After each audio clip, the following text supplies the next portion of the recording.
नमस्कार। VIBGYOR classes में आप सभी का स्वागत है। मैं आपका मित्र अंकित कुमार एक बार फिर उपस्थित हूँ एक नए अध्याय के साथ। आज हम सभी सिंधु घाटी सभ्यता से संबंधित कुछ महत्वपूर्ण बहुविकल्पी प्रश्नों को देखेंगे जो एसएससी जीडी, एसएससी सीजीएल और एसएससी सीएचएसएल में पूछे जाते हैं। आइए इसी क्रम में शुरुआत करते हैं कुछ महत्वपूर्ण प्रश्नों को, जिसमें सबसे पहला प्रश्न दिया गया है, सिंधु घाटी के किस स्थान से मनके के प्रमाण मिलते हैं। तो पहला ऑप्शन दिया गया है बनवाली से, कालीबंगा से, मोहनजोदड़ो से, चन्हूदड़ो से। तो इसका जो सबसे सही आंसर है वो है चन्हूदड़ो। चन्हूदड़ो से ही मनके के प्रमाण प्राप्त हुए हैं। अब देखते हैं प्रश्न नंबर 2 पे। प्रश्न नंबर 2 क्या है? प्रश्न नंबर 2 कहता है कि सिंधु घाटी के लोग कपास इस्तेमाल करते थे। इस बात का प्रमाण किस स्थान से मिलता है? तो पहला ऑप्शन दिया गया है मोहनजोदड़ो, दूसरा दिया गया है हड़प्पा, फिर लोथल, फिर कालीबंगा। तो इसका जो सबसे सही आंसर है वो है मोहनजोदड़ो। अब चलते हैं प्रश्न नंबर 3 पर। प्रश्न नंबर 3 क्या कहता है? मोहनजोदड़ो से प्राप्त पशुपति मुहर पर योगी की मुद्रा में 4 पशुओं से आवृत्त एक देवता का अंकन है। मतलब 4 पशु एक मोहर मिली है जिसपे 4 पशु अंकित किए गए हैं। वे चारों पशु कौन से थे, उनका क्रम बताना है। पहला ऑप्शन दिया गया है चीता, गैंडा, भैंसा तथा अश्व। दूसरा ऑप्शन दिया गया है चीता, गैंडा, सर्प तथा वृषभ।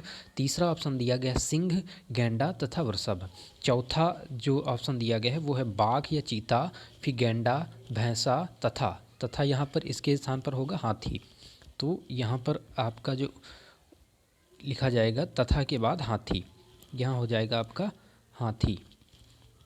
क्या हो जाएगा? हाथी। तो इसका जो सबसे सही आंसर है वो है चौथा, जिसमें जो पशुपति जो थे उनके मुहर पर 4 पशुओं की 4 पशुओं का अंकन किया गया था, जिसमें बाघ था, गेंडा था, भैंसा था और हाथी था। ये 4 पशु उनके मुहर पर अंकित थे। अब देखते हैं अगला प्रश्न। अगला प्रश्न क्या दिया गया है? अगला प्रश्न दिया गया है किस स्थल से सामूहिक समाधानों का साक्ष्य प्राप्त होता है। तो पहला ऑप्शन दिया गया है धौलावीरा, फिर हड़प्पा का कब्रिस्तान, फिर है मोहनजोदड़ो, फिर दिया गया है आपका लोथल। तो चौथे का जो सही आंसर है वो है हड़प्पा का कब्रिस्तान। यह मोहनजोदड़ो को भी कहा जाता है मृतकों का टीला, उसे भी कहा जाता है, लेकिन सामूहिक समाधानों का साक्ष्य कहाँ से मिला है?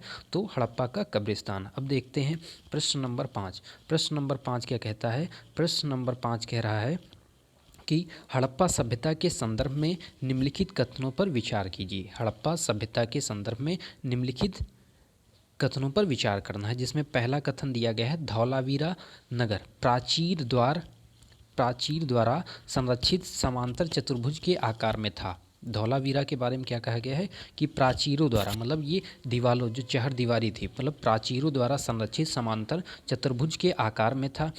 बी ऑप्शन क्या दिया गया है? बी ऑप्शन दिया गया है कालीबंगा में नगर प्राचीर के बाहर एक हल द्वारा जोता गया खेत मिला है, जिसमें हल की जोती गई लीक बनी हुई है। तो इसके जो सही आंसर हैं वो ए और बी दोनों हैं। तो इसका सही आंसर हो गया ए और बी, तीसरा आंसर इसका सही हो गया। अब चलते हैं अगले प्रश्न नंबर 6 पर। प्रश्न नंबर 6 क्या कहता है? प्रश्न नंबर 6 है ईरान की सीमा के निकट स्थित हड़प्पा कालीन स्थल का नाम है। पहला ऑप्शन दिया गया है सूरकोटदा, दूसरा है कोटला निहंग खान, फिर है सुदकांगेडोर, फिर है आलमगीरपुर। तो इसका प्रश्न नंबर 6 का जो सही आंसर है वो है सुदकांगेडोर। ईरान के सीमा के निकट जो हमारा हड़प्पा कालीन नामक स्थल है वो क्या है? सुदकांगेडोर। अब देखते हैं अगला प्रश्न, प्रश्न नंबर 7 पर। प्रश्न नंबर 7 क्या कह रहा है? प्रश्न नंबर 7 है धान की खेती के प्रमाण या चिन्ह कहाँ से प्राप्त हुए हैं? ऐसा स्थान जहाँ पर धान की खेती के हमें प्रमाण प्राप्त हुए हैं। तो पहला ऑप्शन दिया गया है लोथल एवं रंगपुर, फिर दूसरा दिया गया है कालीबंगा और रोपड़, तीसरा दिया गया है हड़प्पा कालीन सभी स्थलों से, चौथा दिया गया है आलमगीरपुर और हड़प्पा। तो इसका एकदम जो सही आंसर है वो लोथल एवं रंगपुर। लोथल और रंगपुर से क्या मिलता है? धान की खेती के प्रमाण मिलते हैं। अब चलते हैं अगले प्रश्न। अगला प्रश्न हमारा है, हड़प्पा कालीन निम्नलिखित स्थलों में से किसमें घोड़े के अवशेष पाए जाते हैं? मतलब ऐसा हड़प्पा काल में ऐसा कौन सा स्थान था जहाँ से हमें घोड़े के अवशेष मिले हैं? तो पहला ऑप्शन दिया गया है, पहला ऑप्शन है सूदकांगेडोर, फिर कालीबंगा, लोथल, सुरकोटदा। तो इसका एकदम सही जो आंसर है वो है सुरकोटदा। अब चलते हैं अगले प्रश्न पर। अगला प्रश्न है प्रश्न नंबर 9। प्रश्न नंबर 9 है, हड़प्पा कालीन सभ्यता के पतन की निम्नलिखित में से कौन सी परिस्थिति सही प्रतीत होती है? पहला दिया गया है आपका, पतन अनियमित तथा विभिन्न क्षेत्रों में भिन्न भिन्न कोणों से हुआ था। दूसरा है आकस्मिक और विध्वंसक था। तीसरा है सांस्कृतिक परिवर्तनों का परिणाम था। चौथा है पर्यावरणीय एवं पारिस्थितिकी कारणों से हुआ था।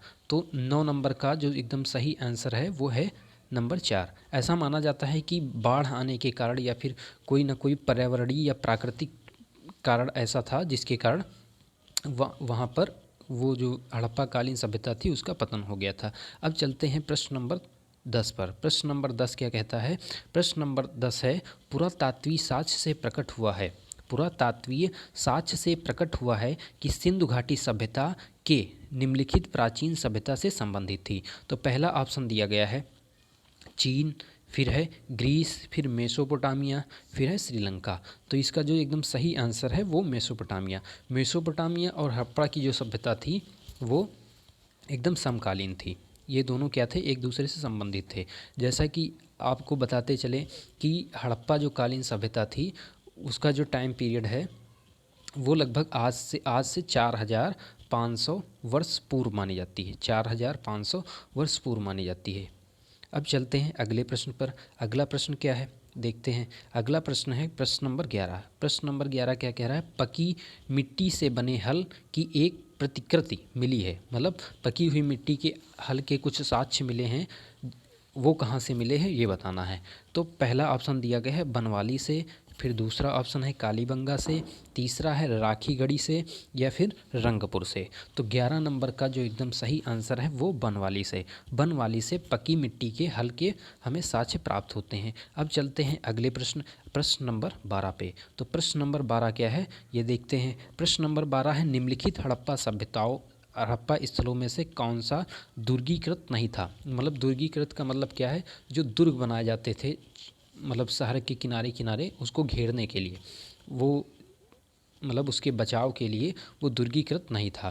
पहला ऑप्शन है चनहुदड़ों में या कालीबंगा में, फिर लोथल या सुरकोटदा।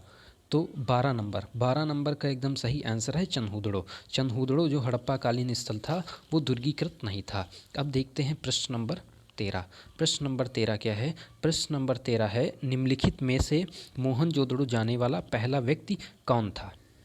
निम्नलिखित में से मोहनजोदड़ो जाने वाला पहला व्यक्ति कौन था? नंबर 1 है राखाल दास बनर्जी, नंबर 2 है सर आर.एल. स्टीन, नंबर 3 है D.R. भंडारकर, नंबर 4 है N.G. मजूमदार। तो इसका प्रश्न नंबर 13 जो है, प्रश्न नंबर 13 का पहला ऑप्शन बिल्कुल सही है, राखाल दास बनर्जी ने ही मोहनजोदड़ो की खोज की थी। अब चलते हैं प्रश्न नंबर 14 पे। प्रश्न नंबर 14 है, हड़प्पा संस्कृति के किस स्थल पर रक्षा प्रचीरों से निचले नगर के भी घिरे होने का स्पष्ट साक्ष्य है? मतलब जो हड़प्पा कालीन संस्कृति थी वो 2 पार्टों में डिवाइड होती थी, जिसमें एक निचला स्तर होता था, एक ऊपर वाला हिस्सा होता था। ऊपर वाले में जो आपके व्यापारी लोग होते थे या फिर जो उच्च कोटि के लोग थे वो निवास करते थे, और जो निचला स्तर होता था उसमें निम्न जो कुल के लोग थे वो लोग निवास करते थे। तो इसमें ऑप्शन दिए गए हैं हड़प्पा, फिर दूसरा ऑप्शन दिया गया है मोहनजोदड़ो, तीसरा दिया गया है कालीबंगा, और चौथा ऑप्शन दिया गया है उक्त कोई नहीं। तो 14 नंबर का जो एकदम सही आंसर है वो है कालीबंगा का जो निचला हिस्सा था, जो निचला नगर था, वो भी रक्षा प्राचीरों के माध्यम से घिरा हुआ था। अब चलते हैं प्रश्न नंबर प्रश्न नंबर 15 पर। प्रश्न नंबर 15 क्या कहता है? प्रश्न नंबर 15 है, सिंधु घाटी की सभ्यता की अधिकतर मोहरे निर्मित हैं। सिंधु घाटी सभ्यता की अधिकतर मोहरे निर्मित हैं पकी मिट्टी से, प्रकाशित वस्तु या फायंस से, फिर अकीक से या सेल खड़ी से। तो 15 नंबर का एकदम सही आंसर है सेल खड़ी से। मतलब सिंधु घाटी की जो अधिकतर मोहरें मिली हैं वो सेल खड़ी से निर्मित हैं। अब चलते हैं प्रश्न नंबर 16 पर। प्रश्न नंबर 16 है, निम्नलिखित में से कौन सी सिंधु घाटी सभ्यता की सबसे प्रमुख विशेषता थी? नंबर 1 अर्थव्यवस्था, नंबर 2 धार्मिक जीवन, नंबर 3 नगर योजना, नंबर 4 सामाजिक जीवन। तो 16 नंबर का एकदम जो सही आंसर है वो है नगर योजना। तो जो सिंधु घाटी सभ्यता थी उसकी जो नगर योजना थी वो ही उसकी प्रमुख विशेषता थी। देखिए, अब चलते हैं प्रश्न नंबर 17 पर। तो प्रश्न नंबर 17 क्या है देखते हैं। प्रश्न नंबर 17 है, ग्रेट बौद्ध विशाल स्नानागार के उत्खनन का स्थल है। लोथल, हड़प्पा, मोहनजोदड़ो, अतरंजी खेड़ा। तो 17 नंबर का एकदम सही आंसर है मोहनजोदड़ो। मोहनजोदड़ो को मृतकों का टीला भी कहा जाता है। और वहीं पर जो विशाल स्नानागार मिला है वो कहाँ से प्राप्त हुआ है? मोहनजोदड़ो से ही प्राप्त हुआ है। अब देखते हैं प्रश्न नंबर 18। प्रश्न नंबर 18 क्या है? हड़प्पा सभ्यता के लोग निम्न में से किसकी पूजा करते थे? हड़प्पा सभ्यता के लोग किसकी पूजा करते थे, इसके बारे में बताना है। तो पहला ऑप्शन दिया गया है ब्रह्मा जी, दूसरा विष्णु, फिर तीसरा पशुपति, चौथा है गणेश। तो 18 नंबर का जो एकदम सही उत्तर है वो है पशुपति। जैसा कि अभी पीछे प्रश्न में बताया था कि पशुपति जो थे उन पर 4 जानवरों की मतलब वो बनी हुई थी, मुहर पर अंकित थे। अब देखते हैं प्रश्न नंबर 19। प्रश्न नंबर 19 क्या है? प्रश्न नंबर 19 है, निम्नलिखित में हड़प्पा सभ्यता के किस पुरातात्विक स्थल से जुते हुए खेत के साक्ष्य प्राप्त हुए हैं? पहला है धौलीवीरा, दूसरा है कालीबंगा, तीसरा है लोथल, चौथा है रंगपुर। तो 19 नंबर प्रश्न का एकदम सही आंसर है कालीबंगा।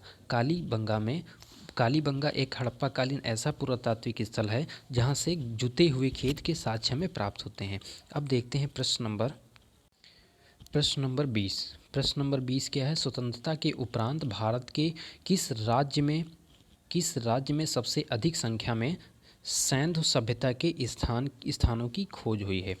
तो स्वतंत्रता के बाद किस स्थान पर सबसे अधिक सैंध सभ्यता के स्थान खोजे गए हैं? तो पश्चिमी उत्तर प्रदेश, राजस्थान, गुजरात या पंजाब।